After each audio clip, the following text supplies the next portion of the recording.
Good morning, good evening, wherever you may be across the nation or around the world. Once again, you are listening to the VMware Community's Roundtable podcast.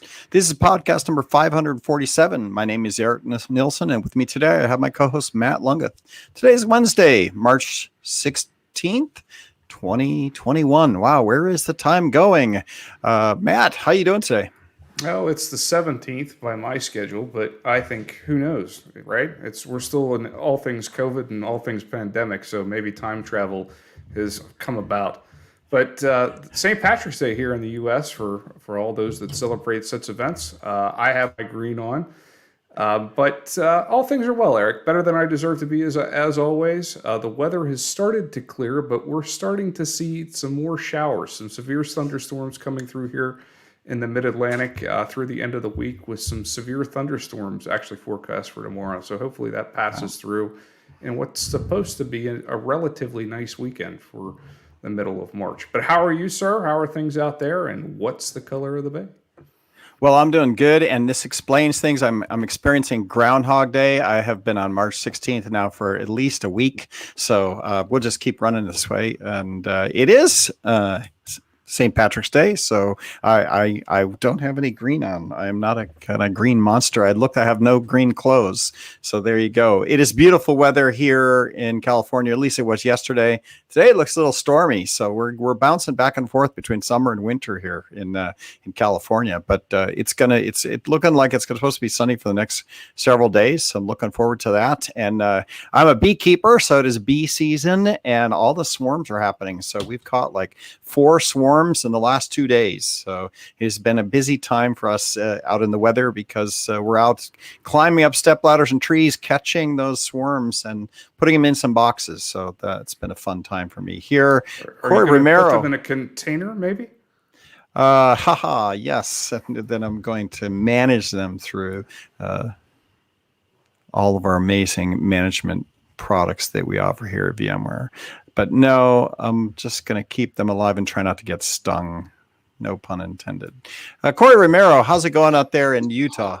It's going great, Eric. Yeah, that was funny with the containers and the bees. Yeah, things are going great in Utah. Weather's nice. We got a little bit of snow the other day. It finally rained for the first time in months, right? So it's been warm enough that we have rain, and we're going to be in the 50s and low 60s. So coming into spring, I'm getting excited. The rivers and waterfalls will be flowing.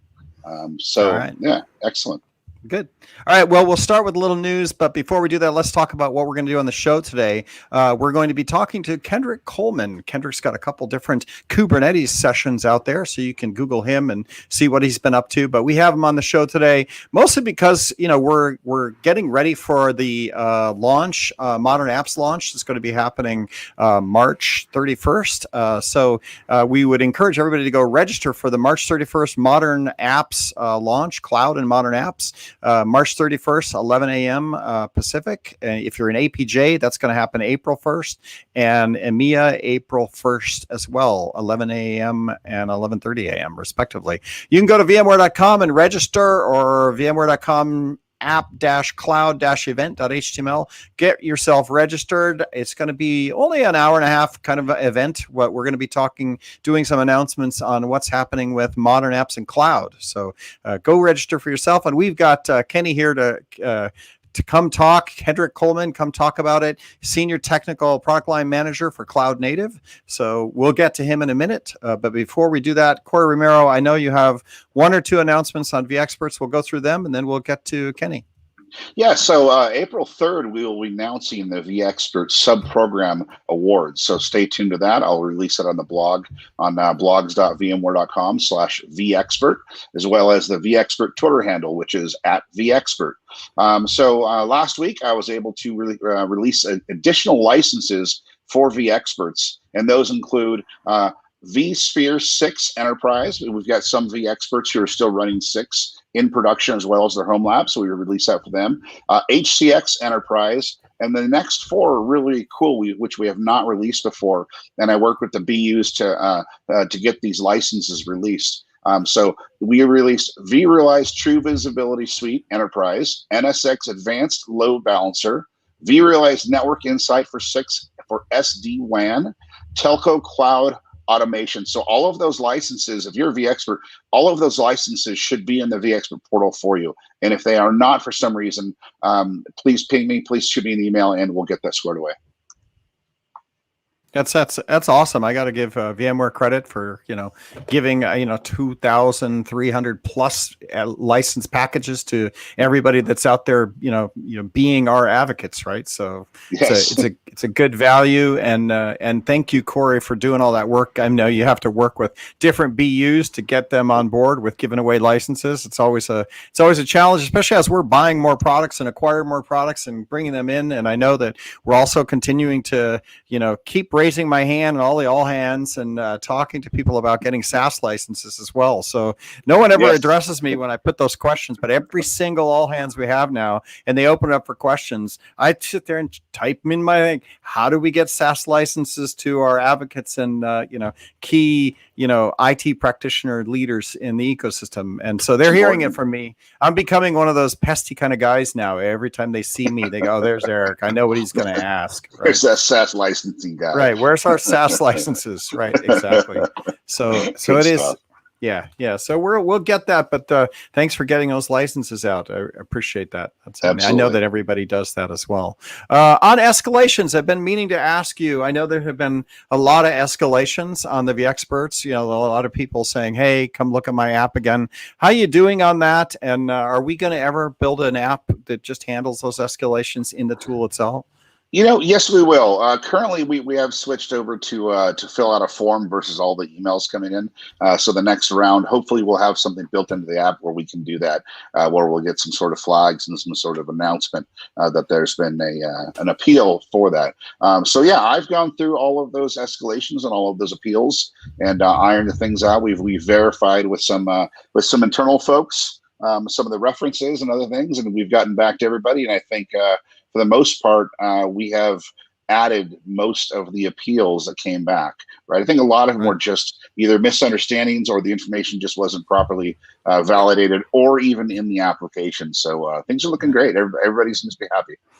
Part of a lot of the community work that we do is just a list of people, lists of stuff, and then having to process lists of stuff. I'm doing Carbon Black processing these days because we took over the Carbon Black community, and to join Carbon Black you have to be verified as a security expert in order to get into the community.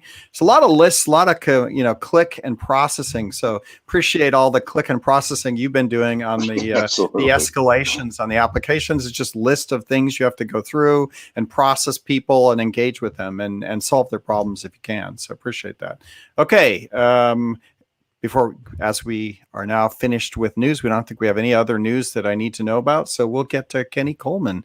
So Kendrick or Kenny, I think you go by. Welcome to the show. Great to have you on. Why don't you give us a couple minute elevator pitch wherever you worked before? How did you end up at VMware, and what do you do here?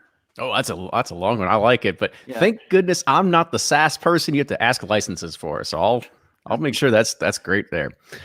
So I guess we'll roll back in the time machine here. So I started doing VMware back in ESX 3.0 days. I think like 2010 was the first year maybe that was the first year I spoke at VMworld. It was a long time ago, and I was very much heavily involved in the VMware community. I think I was on one of the probably in the first 80 VMware community roundtables way back in the day. Way back in the day.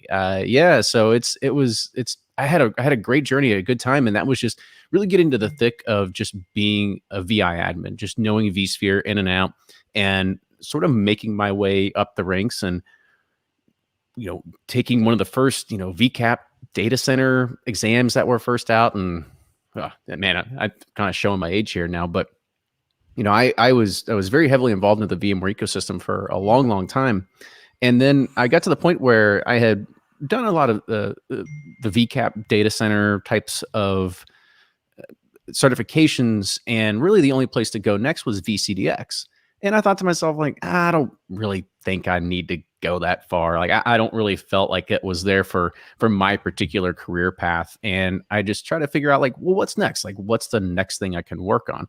And also just kind of tell you what I was just doing VI admin stuff for a lot of different just end users and working on the customer side for a very long time at that point.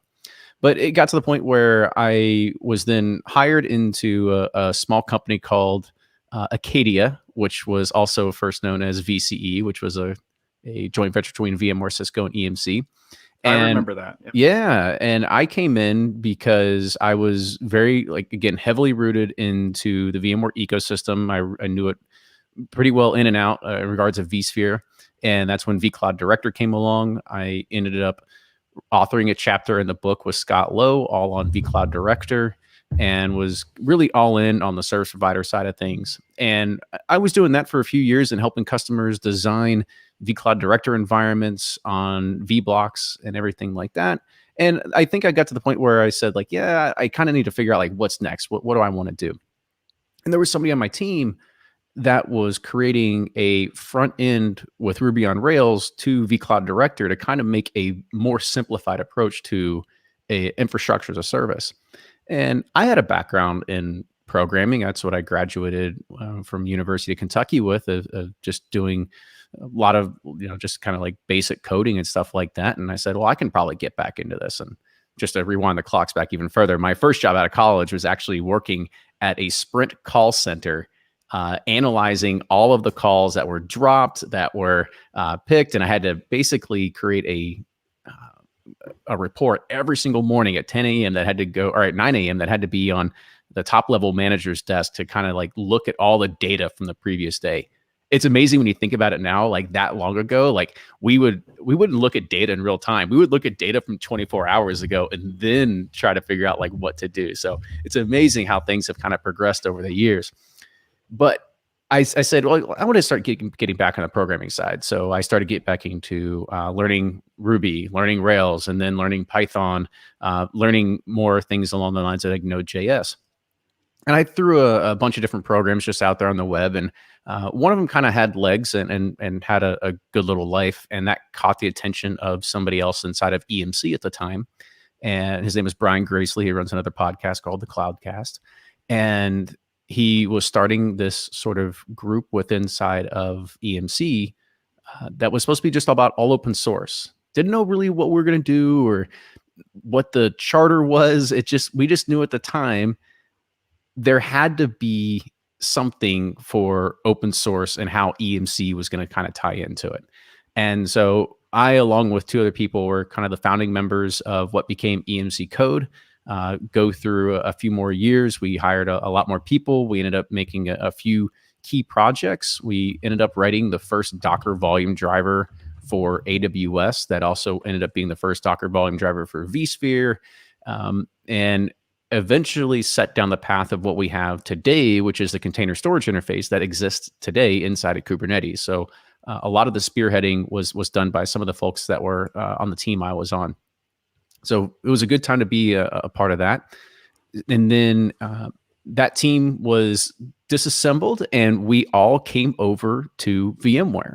So we all came over in different ways. And I should also mention that I was doing some coding at the time. And then once we got to the point where we had some projects that had a lot of legs and you could see that it was gaining a lot of market traction, we said, okay, we need to hire some real developers because we're just like cowboy coders. We're getting by the skin of our teeth here, but at some point this is going to break. So we need to get some real coders inside of here. And so anyway, a lot of people came over and they came over to engineering side. So today they're still doing a lot of things with inside engineering with vSphere Tanzu, with Tanzu Kubernetes Grid. And I came over to help lead a lot of the technical marketing for Tanzu Kubernetes Grid as well as vSphere Tanzu.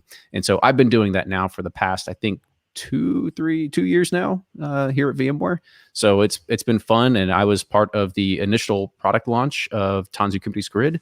And I've been around with vSphere Tanzu, which is also codenamed Project Pacific, for a little while now. And so that's sort of what I've been taking over as one of the products that I've gotten real deep with.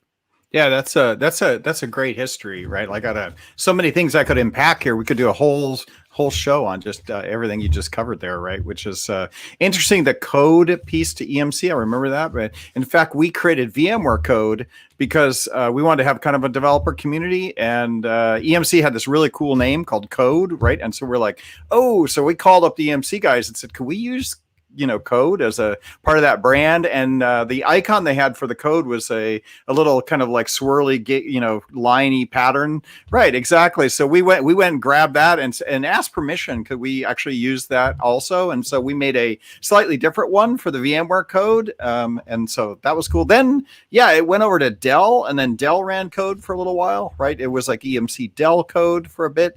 Then they came down and yelled at me and told me I couldn't use code anymore because Dell was going to run code, and that was their logo. And I was like, well, no, we got permission to use all that. Like, we're all in the same family. I promise. It's promised. But then Dell decided that they didn't want to be in that business, or they wanted to, basically move it to VMware, I think. And so most of everybody that was in the Dell / EMC code world came over, and then it became kind of like the Tanzu engineering group partly, or marketing engineering group at the same time. And then we're still running VMware code, and you guys come do sessions with us too, right? And it kind of all come together. So it's an interesting history, right? And appreciate all that beginning work you did. We were so in awe of the EMC code stuff when we were trying to think of how to build a code program, and we're like, look at these guys, they got a good name, they got icons, and they're working on Kubernetes. So we got lucky. I mean, it was a lot of,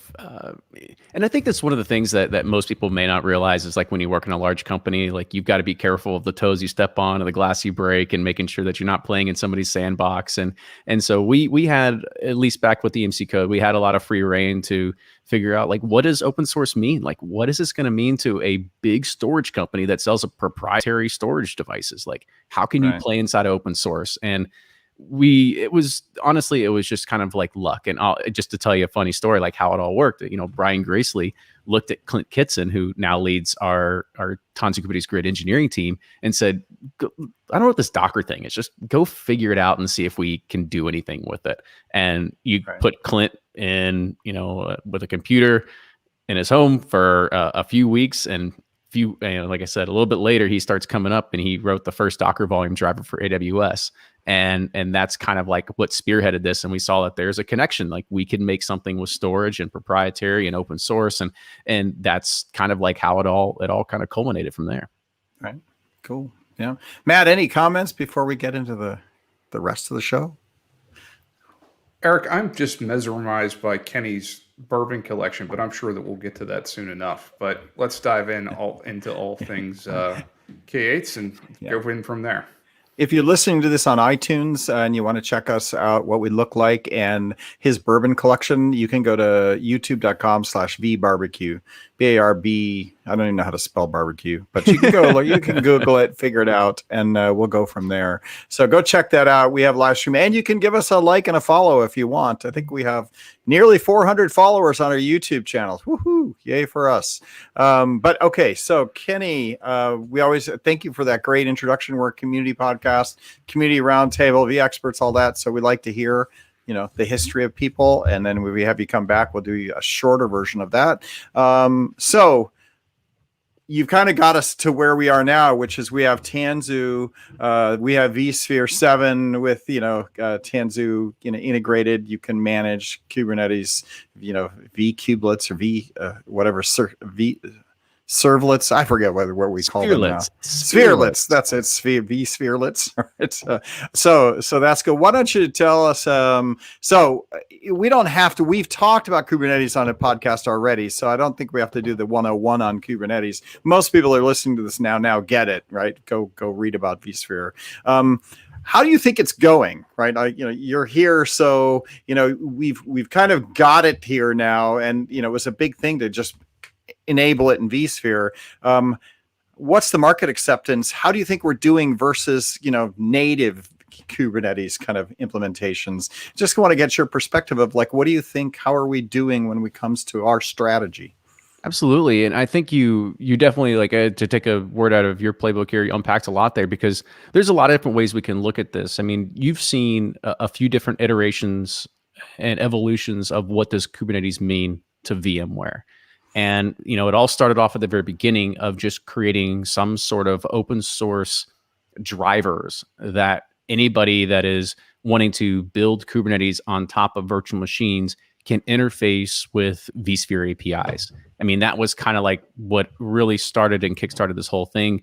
Shout out to Fabio Rappazelli out of Italy. He's like the kind of like the man that really kind of like spearheaded a lot of what you saw today in the driver aspect of it. And so you had something that was a bare minimum that kind of got you in the door and kind of just got you started with Kubernetes and be able to interface with vSphere. You've had the evolution of enterprise PKS, which is now TKGI, and that is now a part of the Pivotal acquisition. And that was really the first. Maybe it wasn't the first. I think Graham has another one in the chat. Vic, that was between those two. Those were really the first two commercial offerings that you saw out of VMware, even though Vic was more open source. But PKS really gave you a commercial offering that automated a lot of the components that you needed for either lifecycle management, patching, updating, creating, deleting, everything like that. And I think that's what maybe most people don't know is that's the hardest part when it comes to taking care of Kubernetes is just the creation, the deletion, the lifecycle management, updating, because this is, and to what you were saying in the very beginning, like, what does it look like when you took the days of like bare metal versus virtualization? If I take it from my own perspective, where I came back from the EMC code days, and we were writing some of the drivers of utilizing at the time Scale IO and running natively on bare metal, we looked at this as like, holy God, like we are going to be killing it. Like we're going to be crushing it. We don't need a hypervisor anymore. Like we can install Kubernetes, we can get going, we can run containers, and we're off and running. And it was a lot easier to say that when I didn't have to manage the environment. And because in theory, it sounded fantastic. It sounded like, oh yeah, I can get rid of all this. I don't need it. In actuality, that is not the case, because what we're typically finding out is that customers aren't creating, when you think of vSphere and you have an environment, you have 20, 30, 40 hosts that create this massive pool of resources. You don't necessarily see that when it comes to Kubernetes. Instead, you see small pockets. You see, running on, let's say, 10 ESXi hosts, you might have 10 to 20 Kubernetes clusters. And you do this because you need either separation between business units, you need between applications, you need some sort of delineation that separates these out. It's not the same thing of just piling on a bunch of resources inside of vSphere and saying, well, let the virtual machines go figure it out. Because there are hints, security vulnerabilities that do exist when you're running containers on the same virtual machine and everything like that. So you do want to create these security boundaries between each of them. And yeah, that's interesting. I'll just jump in a second, because like there's sometimes where there's an aha moment where what you just described was almost a little bit an aha moment for me, which is you're not running Google search engine where you're going to have 20 million little, kubelets doing your searches, because that's not how big corporations run apps. They're not that giant. So this concept that you're going to have segments of them running in various places and various domains with various access points, that makes a lot of sense to me, right? Like that would be how I would see enterprise apps kind of being built, right? Is, hey, you have an app team, you're going to build an app, it's going to run this way, and it's not going to just scale across thousands of, this magic mystery generic cloud. It's actually going to be hard tax of actually building out, a environment to support an application. Yeah, and part of that also goes into just what you can do in predictability wise. If you're not able to programmatically build Kubernetes clusters, it's going to be impossible for you to maintain the lifecycle of them. I mean, if you just think of, okay, building one cluster is easy. I can go to Kubernetes the hard way, or I can just utilize open source components such as Cluster API and kubeadm, and I can get these up and running. I can spin them up. However, when you're doing it like that, or you are doing it with just the open source components, things tend to be a little fragile. That's the nature of what open source is, right? You get it for, quote unquote free, but it comes with a little bit of a tax of that. There's going to be some a little bit of pain, and across the way you're going to come along as well. Now, what you've seen in the kind of like the latest evolution with Tanzu Kubernetes Grid as well as vSphere with Tanzu is that it becomes much more predictable because we are supplying all of the components in the dependency tree.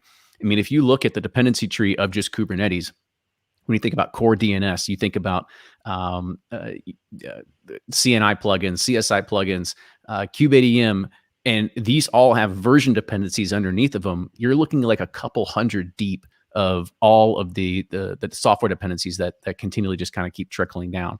And so making sure that you have alignment between all of them is very, very tough to do.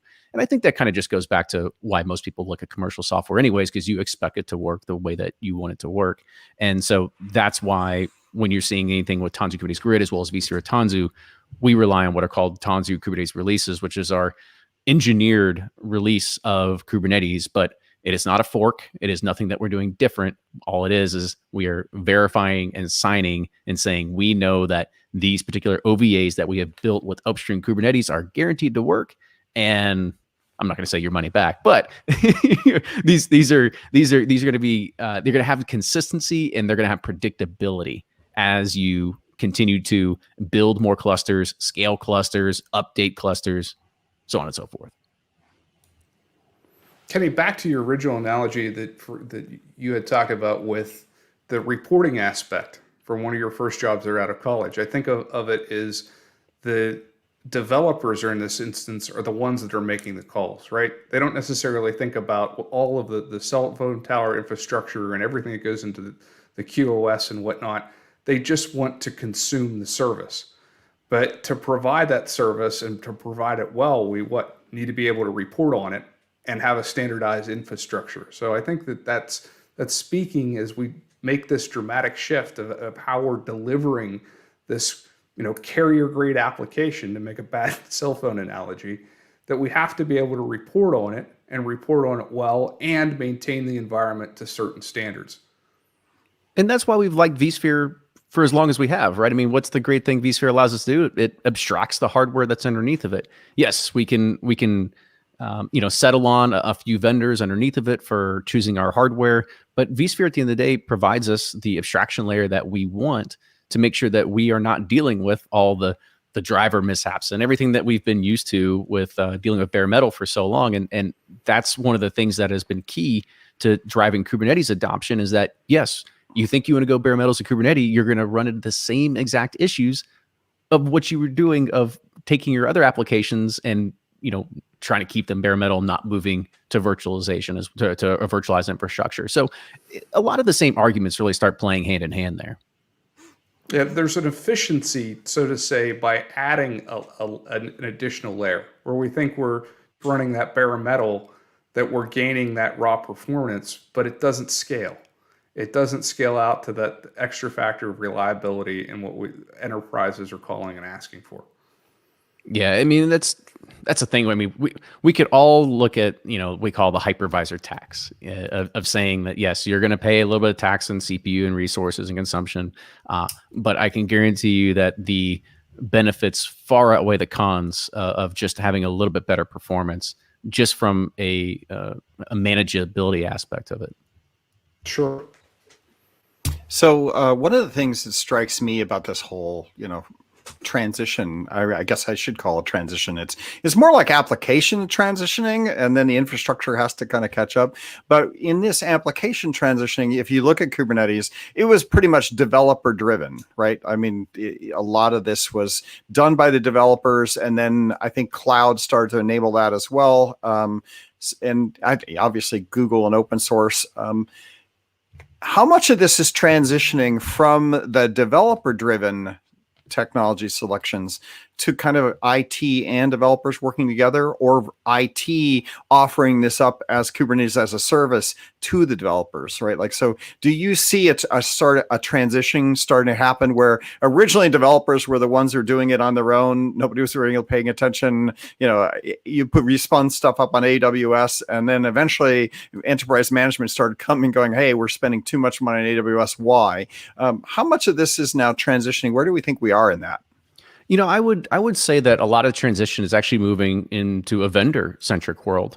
When you think of the origins of Kubernetes, knowing that it came from Google and it came from everything that they were building internally, and how other people saw a need for that type of infrastructure, that's when the Ubers of the world started taking over and started making sure that they could apply it to their type of business.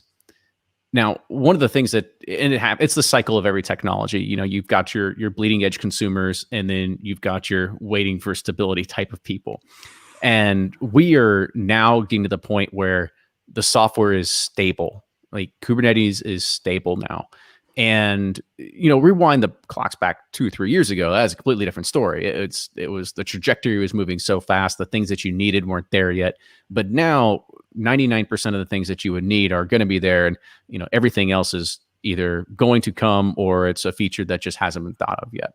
So when I think of this coming from a vendor-centric world, we look at it as the consumer base and where's it going, because the Ubers and Lyfts and everybody else that's in that type of world, they can manage it as long as they can, but to make it consumable to a regular enterprise or to a small medium business, it's almost impossible. I mean, that's why you look at off-the-shelf solutions to make sure that it is easily consumable, that it does resonate with most of the sysadmins that are out there. And Kubernetes isn't one of those technologies that resonates right away. I mean, it takes time to understand exactly what the software is doing and how all the bits are flowing and how the packets are connecting and everything like that. And this is just another evolution of the technology when we see that you have enterprises that are interested in running containers. However, they're not interested in trying to be a Lyft or an Uber type of business where they have teams dedicated to figuring this out. And if they can't figure it out, then those teams are now responsible for going and coding all the hot patches and fixes and features and stuff that they need.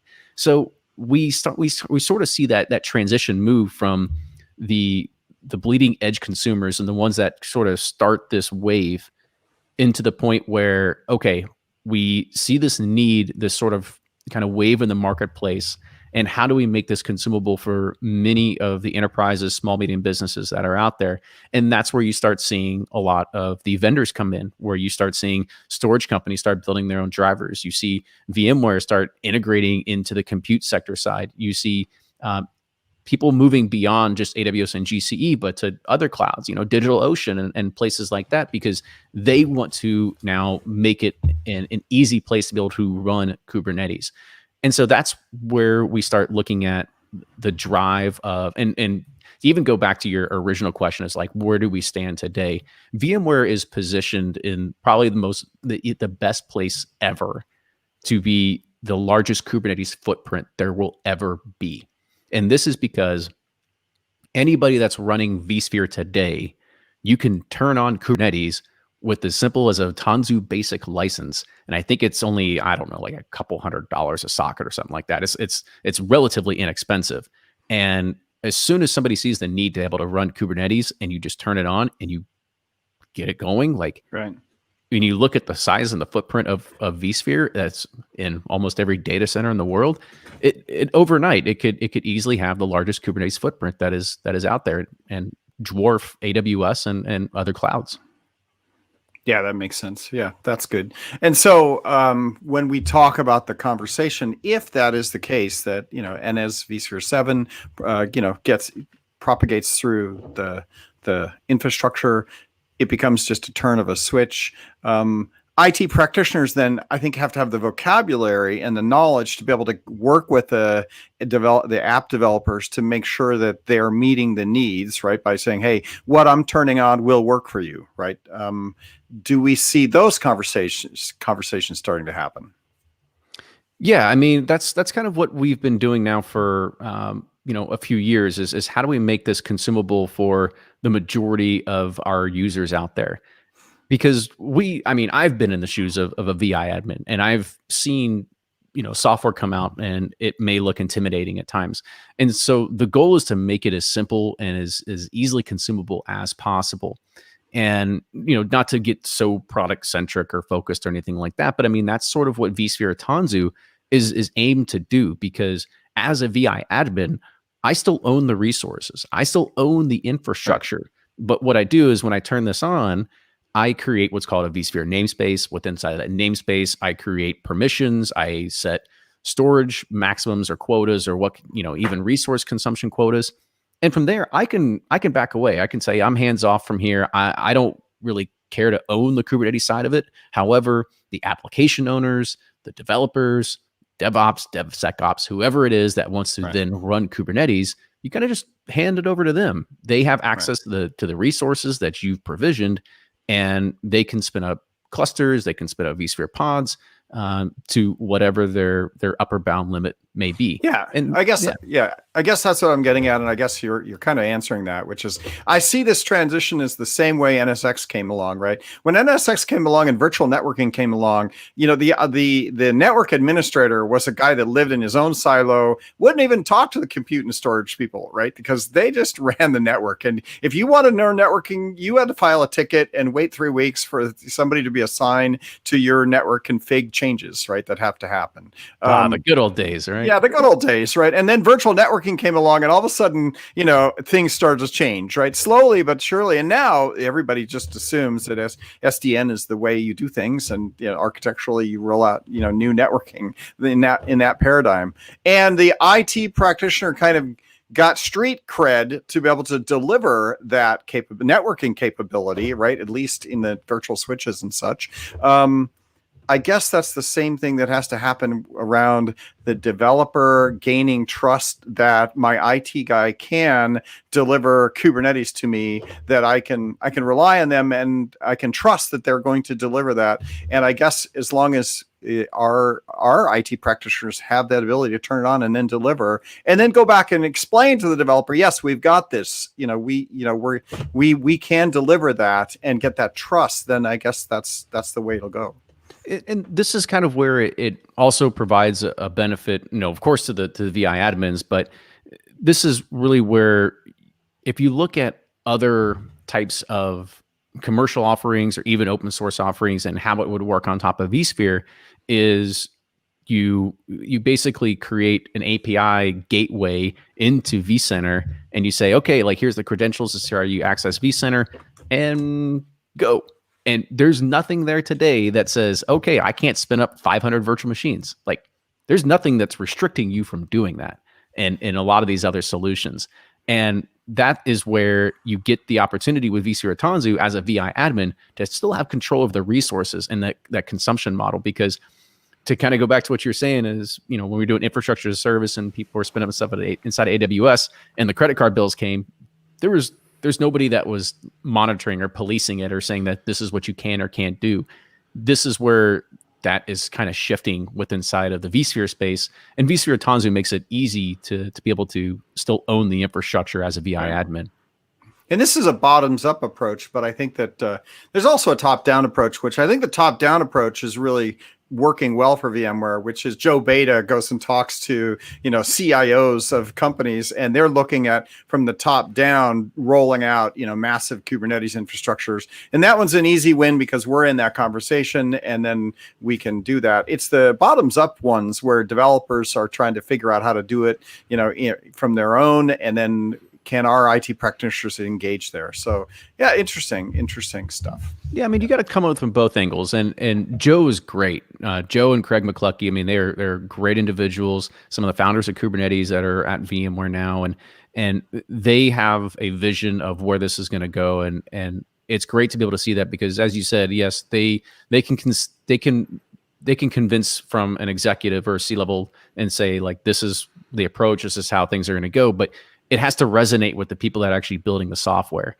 And you have to make it the least amount of friction as possible. And so a lot of the solutions that we do build are using the same exact open source tooling that you would get if you didn't use our commercial offerings. Now, our commercial offerings package it very nicely and make it more predictable, as well as have integrations into, say, vCenter SSO that you wouldn't necessarily get out of the box. So when you do that, though, we're still utilizing kubectl, like the same CLI that you use in the open source world, except we have a vSphere plugin for it, making it that much easier to consume. Kenny, you had talked about a vision and a strategy, and not necessarily just for VMware, but containers in general, and not even in the short term. Let's say like even in an 18-month run rate. And I know I'm asking you to predict here the future a little bit, but from someone that's had experience from the driver integrations with these particular products, where do you see containers in general evolving to in that next 36 to 60 months? Where's the end game? How do you see this evolving out?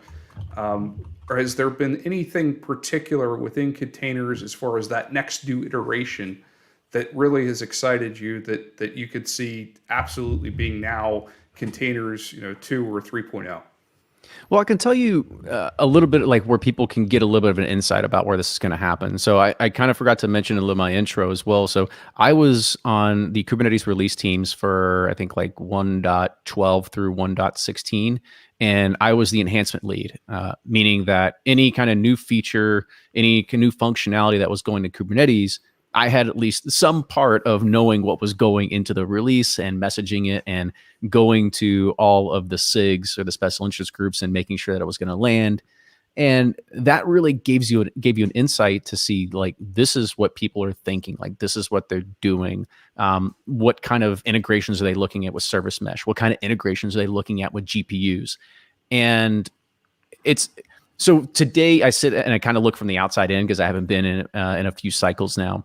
But if you are ever interested in kind of seeing like the path of where Kubernetes is going, go and check out SIG release as a part of the Kubernetes open source ecosystem. The special interest group just SIG release, and the enhancement lead is usually the person that has their thumb on the pulse of where the next version of Kubernetes is going and what are the new themes and what are the new features.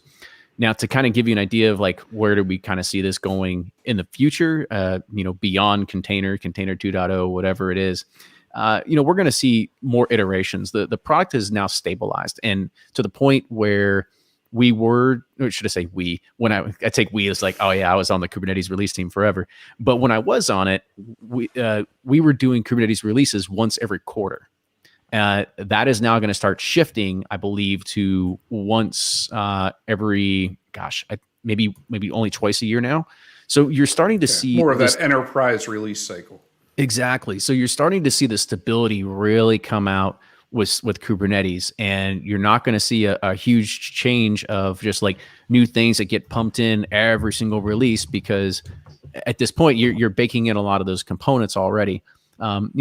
For ourselves, you're going to see a lot of things change because we're taking Kubernetes. We're taking something that is very flexible and trying to fit it into our vSphere space.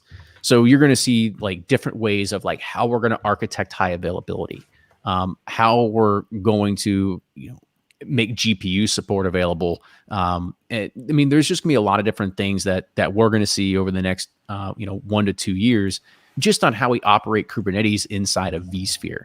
So I can't give you a crystal ball of like what's coming after containers or everything like that, because I used to think like, oh gosh, like we just started learning about Kubernetes and now serverless is here, but now kind of serverless it's still there, but the wave isn't near as high in velocity as it kind of used to be. So you kind of still see these technologies with these ebbs and flows, and so we'll end up seeing more stuff that'll start coming up as well. Nice. So one of the things that's always out there, we have this transition to Kubernetes, but then we also have transition to SaaS. Everything is a SaaS service now. A lot of the tools I'm using are all SaaS, right? And I got to say, I do like SaaS. Not really a problem. I like SaaS a lot because it's just so easy to just spin up new services. Except So when when we're you gotta talking, get those license keys, right? yeah, exactly. No matter what, I'm just like, I'm just gonna have that printed on my forehead. SaaS license keys, please. But when we talk infrastructure and we talk, vSphere, and we have, VMC and AWS and VMC all over the place. I guess the question is, do we see ourselves delivering up Kubernetes kind of platforms as a SaaS service, much the way I go get Kubernetes on on Amazon Azure right now? I guess because I already have some amount of data center that I'm operating, I'm not going to turn everything off. I guess if I'm starting to run Kubernetes on vSphere 7, then I have some apps running. I look over at the cloud. Are we going to really turn all this stuff on as SaaS services? Yeah, I mean, you are definitely going to see, I wouldn't say an explosion, but you will see more SaaS services coming online. And that goes for, I mean, like, let's take a few examples. I mean, when you look at Tanzu Mission Control, Tanzu Mission Control is sort of your global control plane. It looks after any kind of Kubernetes cluster. It looks at the health of it. You can do conformance scanning, like all those other kind of things. There was a lot of talk internally because we have a lot of customers, people in Fed and everybody else. They're like, oh, can't do SaaS, can't do it. And there was a lot of talk internally of like, can we make this an on-premise product? And it came down from the executive decision and said, like, nope, we're sticking with SaaS. Like, SaaS is going to be a way forward. And I think it's going to be, and by the way, I should also mention that these are my thoughts, and these are not directly correlated to VMware's opinions or anything like that. But SaaS is a very important and plays a critical role into the IT lifecycle and how you're going to manage this. Because as much as we want to think that, and it's for our own selfishly that, oh yeah, of course, like all your infrastructure and your everything's running on vSphere, like that's not the case. Like, we know that you're running applications in multiple clouds and your own on-premise data centers and multiple locations, and you're going to need some type of tool that can take care of that. And SaaS is going to become more of a prevalent tool as we continue down this, as we continue down here, and it's going to be a trending topic in the next few years. And even that's just from the management aspect of it. I mean, you've got Tanzu Observability, which is also another SaaS-based product that is not going to be running on premise. So these are just some of the things that you're going to be kind of having to, I want to say, come to terms with, but it is something that anybody that is really holding onto their servers pretty tightly will have to realize that you got to embrace a SaaS type of infrastructure, and you have to embrace anything that we're going to be able to deliver as a SaaS product as well. Yeah, I guess I have to come to the conclusion, maybe I can run this out because I'm 58 years old now. So maybe I can make it to another 10 years with still living in my shell, right? I still use VI. I still love shell. I still launch Linux stuff. I do. But I'm thinking that IT practitioners more and more are just going to spend their time in web apps, right? Like that the web app console and the web apps in general that are giving you visibility into all the components that now make up modern infrastructure. And it can be multi-cloud, it can be SaaS services, it could be on-prem. It's all going to fold up into control planes, which are web apps, right? And the days of SSHing into boxes and doing physical stuff and running daemons and launching stuff, and they're going to still be here. There's still IBM mainframes running, right? There's still administrators that are running these guys for legacy big stuff and things that make sense. But I definitely see our role as IT practitioners now, much like I spend more and more of my day every day running web apps, right? That are SaaS service-based apps that give me a console that I can still do complicated stuff. I can bring the whole machine down, right? I can crash it, right? But it's from a web app, right? And it's services running from lots of different places. And I guess to your original conversation of, as these applications, Kubernetes apps are complicated, there's just going to be web tools that allow you to manage what is a modern day crazy infrastructure across a lot of different clouds and a lot of different services running. Well, I want to, yes, I would say that at least, being able to spin up a shell and how to troubleshoot inside there, like, give yourself a badge of honor, because that is something that you can never take away, because that means that you're a true practitioner, being able to kind of know the ins and outs of it. If I kind of take something, a thought that we had years ago when we were messing with Kubernetes, and this is before, even before the Kubernetes UI even existed. That's actually been deprecated now because there's so many other ones that are out there. So the open source version is kind of like no longer around. But we always look at it. It's like, if you want to be an enterprise product, what do you have to do? You have to slap a GUI on it. Like that's the name of the game. If you don't slap a GUI on it, then people aren't going to take you seriously. And I think that is where you do see the trend happening. And no matter what, granted, years ago, you didn't have the ability to get insights into a particular Docker container about what it's running without utilizing a CLI to be able to do it. And to take, Graham's got a great comment here in the chat here. It says, well, vCenter has a pretty good web app too. Yeah, exactly. I mean, it's vCenter gives you what you need to get 80% of your job done. However, there is 20% when you need to look at the logs, when you need to figure out why something, why something didn't get executed, or why something didn't get enabled. Well, you've got to go and you've got to be able to troubleshoot. You got to look at that. And there's other types of web apps that are being developed as a part of the Kubernetes ecosystem. So you've got things like Project Octant today, which is an open source tool that was originally done with inside the walls here at VMware. But the real cool thing about how that works is that it actually runs on your desktop, and it utilizes your local kube config of whatever it's set its context to. So whatever kind of cluster it's set its context to, you open up Octant and you look at it through a Chrome browser, and you can visually look at everything running inside your Kubernetes cluster. So you can look at the nodes, you can look at the pods, you can look at the persistent volume claims, and you can then also see like how they're all connected, like how are these all mapping to one another as well. So if you are trying to troubleshoot an application and trying to understand like, well, why am I not able to access the external service? It should have an ingress controller that's paired to it. Like what's missing here? And well, you'll be able to see that just through the UI, because you'll see that those two dots aren't connected between the pod container and the ingress controller. And granted, you can get through there with a few clicks of a UI, or you can get there through the CLI, but it just gives you another kind of tool in your back pocket as an administrator, or even as a developer or an application owner, to visualize your application and figure out a new way to take a look at it. Right. A lot of change, but then still the same, right? It's a job, and we all get paid for it. So I guess it's good.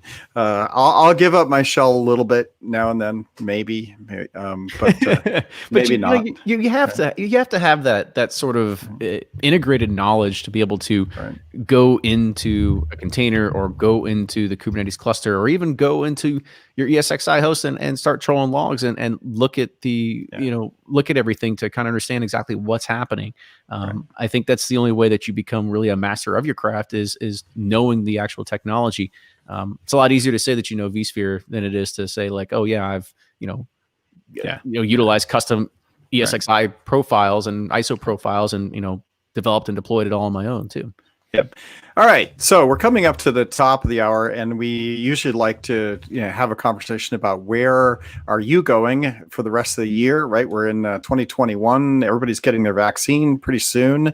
Maybe we'll get out and get to fly around and see people again. As a community guy, it's hard to be in Zoom forever here. But what are some of your goals that you're trying to accomplish this year? Is it exposure? Is it just producing more content to get the message out? What are you trying to accomplish in 2021? And any kind of takeaways, and I assume you're going to be doing stuff at VMworld again. So give us kind of your 2021 goals and objectives. Yeah, I mean, I'm totally with you. I actually got my first dose of the vaccine this morning, so fingers crossed. Hey, so fingers crossed, we're all heading in the right direction. When the pandemic hit last year, we and all of a sudden, basically all our travel to all of our conferences and everything that we did, I was gone once a month to conferences and other type of industry events, whether I'm speaking or I'm learning or networking with folks. Well, that gave me a lot more time to create a lot more content for blog posts, for videos, for how-tos of everything that we're doing. So we're going to see a lot more of that coming out of me again this year. So just stay tuned for pretty much a what's new with every type of release that you're going to see with inside of vSphere or Tanzu. So whether it's just blog articles telling you exactly what are the new features are coming, as well as in-depth blog articles of those exact features as well. So if you want to kind of put the cart before the horse here, so in a few weeks, I will have another blog post and a video that will be coming out that'll be showcasing vSphere Tanzu and the new private registry integration that we have by being able to automatically trust, I guess you'd say trust self-signed certificates. So it was one of the biggest pain points that we had with running Tanzu Kubernetes clusters before, was that you could only pull containers from places like Docker Hub or GCR.io, or places that had a public trusted certificate and nothing that you'd be running inside internally. So now with update 2, it's a great new feature that we can now basically inject untrusted certificates into new Tanzu Kubernetes clusters, and so they automatically trust these self-signed certificates. So again, you're just going to see a lot more out of me for that. I will definitely be. Let's see, we've already had. We had Worldwide Kickoff. We're gonna Empower coming up. I will have. I've got 2 sessions I am recording for multiple virtual VMugs that are going to be going around for the remainder of the year. So you're hopefully this is not going to be the last one. You'll be hearing a lot more from me and more about vSphere Tanzu here for the remainder of 2021 for sure. Yeah, that's great. And I know we should have done this at the beginning of the podcast because, how many people listen to the very end? If you have listened to the end, thank you. But Kenny, you have a website. I believe your website is kenny.something. What is your website? Yeah, I over at KendrickColeman.com. Hasn't really been updated too much anymore. It was one of those things that, man, when I was way back into VMware days, and that was, I think, that how a lot of people got into blogging, is that when you are an administrator and you are in the weeds every single day, and and you find a problem that you can't Google, what do? You write a blog post article saying this is how you solved it. And so I did that for a very, very long time. And then a few years ago, when technical marketing sort of became my role, and with technical marketing comes writing blogs, you tend to put blogging behind to the side when that becomes part of your job title. So KendrickColeman.com, there's some old stuff. All right. Well, then some legacy stuff there, but sure. Definitely follow me on Twitter at Kendrick Coleman. And that's where I'm keeping up to date with a lot of the stuff that we're up to. All right. So at Kendrick, KENDRICK, Coleman, COLEMAN, all one word. Follow him on Twitter. Say hello to him. Maybe he'll even follow you back. Are you one of the follow back kind of guys? Or you got like 20,000 followers and you've only followed 7 other people? I'm not at 20,000. I tell you what, I think I'm like at 7 or 8. But yeah, I still follow people back every once in a while. Awesome. All right. Well, good. Thanks for coming on the show. We got 3 minutes left, but Kenny, thanks a lot for coming here. And hey, don't forget, guys, if you're listening to this, go sign up for the VMware.com cloud event. It's www.vmware.com/app-cloud-event.html. Do me a favor, go sign up for that guy. We're trying to get as many people as we can to come listen to our executives. I know we lost Pat Gelsinger, but we have Raghu Raghumaran and several others coming in to talk about where we're going in cloud and to kind of make some announcements that me and Kenny can't really talk about. But it'll be worth signing up for it. It's only an hour and a half, so go sign up and give it a listen. I would appreciate it. We're trying to get some, and if you want to tweet that out and get your friends to go sign up as well, ask you to do that as well. So Kenny, thanks a lot for coming on the show. Thank you so much for having me. It was great to be back here. All right. And from a V barbecue perspective, we'd always do the last 2 minutes because it is lunchtime here in California with a little V barbecue report. And I know Tony Foster doesn't have much and he's on, but maybe we'll bring him in just to chat with him. Hey, Tony, how you doing? Not sure I hear you. No volume whatsoever. There we You know, go. it helps if you unmute both things. Yeah, it does. I've got a speakerphone where I have a mute on the speakerphone and a mute on Zoom, and I constantly struggle with the multi mutes. But so Tony Foster, I know you haven't done much barbecue. It's been a busy week this week. I managed to do a jerk pork in the oven. I know that doesn't really count as barbecuing outside, but took a big pork roast and then we jerked it and then let it just cook in the oven for an hour and a half. And you'd be surprised what you can do with that pork roast. All week we've been shaving it off and then putting it in wraps and stuff. Lettuce wraps with jerk that pork. sounds really good. Yeah. You can make a pork roast go all week long. And then what we also did was we took a section of it, cut it into cubes, little inch and a half by inch and a half cube, and then put toothpicks on it, and then we serve it up as keto snacks, right? So if you want a little keto snack, it's keto is about eating a lot of fat, right? So it's a perfect keto diet is a perfect barbecuer's dream, right? Because you're supposed to eat meat and fat, right? So we cube that guys up and just microwave it up to get nice and warm and drippy, and then put toothpicks on it and serve it as like little hors d'oeuvre cubelets. Man, that's actually better than almost all the other barbecue tricks I've had this year. It's like just do a big pork roast, jerk it to heck, and then chop it up in little cubes and serve it throughout the week as little snack bites. Really, really yummy. Yeah. Kenny, it sounded like in chat you might have something to add to this discussion. Yeah, like I'm a barbecue guy myself. I've got a green egg and everything like that, so I'm big into it. I think the last thing I did, I just finished the end of it last night. I think I ate on it for like four or five times, was Not Your Mama's pot roast. And so getting a big chuck roast, and you put a bunch of salt and pepper on it, sear it on both sides for, I think it was about half an hour on each side. And then you put it in some braising liquid, let that go for a few hours. And then you put your vegetables in, let that go for a few hours, and it just comes fork tender. But you can go to, if you just Google like Malcolm Reed, Not Your Mama's pot roast. Yeah, anybody knows Malcolm Reed. He always says that fat guys always eat well, and man alive, it's a good recipe. So, Not Your Mama's pot roast. All right, you heard it here from Kenny Coleman. Thank you. That's awesome. I'm ready for lunch now. This is a good time, and we're past the hour. So thanks a lot for listening. We'll be back here again next week. We're still going to be talking about Kubernetes and cloud modern apps. I think we're going to do one on, I forget, something easy on Kubernetes. I forget what it is, but we'll be back again next week. Until then, everybody be safe. Go get your vaccine. If you can get one, get in line and get one so that we can open up back to society and see everybody in person. Till then, Tony Foster, Kenny Coleman, thanks a lot for being here. See you again next week. cheers. Thanks.